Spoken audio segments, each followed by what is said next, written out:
So ఎక్కువ శాతం మంది ఏంటంటే ఈ సీజన్లో మనం గమనిస్తుండేది అలర్జీ వ్యాధిగ్రస్తుల్లో కూడా పొడిదగ్గు ఎక్కువ చూస్తున్నాం. అలానే ఇన్ఫెక్షన్ వచ్చిన వాళ్ళలో, ముఖ్యంగా వైరల్ ఇన్ఫెక్షన్ వచ్చిన వాళ్ళల్లో ఈ పొడిదగ్గుతో దగ్గరకు వచ్చేవాళ్ళని చాలామందిని చూస్తున్నాం.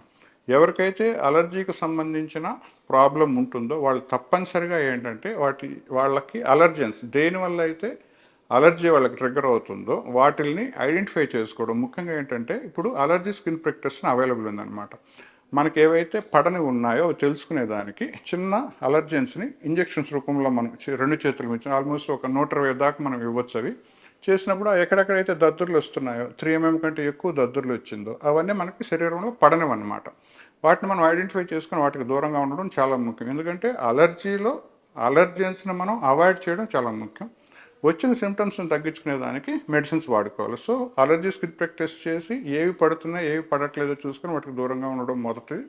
రెండోది ఏదైతే మనకి ఎంత సివియారిటీ ఉందనేది టెస్టులు చేసి చూసుకొని మనకి ఐజీ లెవెల్స్ అంటాం, యూసినోఫిలిక్ కౌంట్ అంటాం, అలానే లంగ్ ఫంక్షన్ టెస్ట్ చేసి అవి ఆల్రెడీ ఆస్తమాగా మారిందా, ఇన్హేలర్స్ అవసరమా చూసుకొని వాటికి ప్రాపర్గా మనం ట్రీట్మెంట్ తీసుకోవడం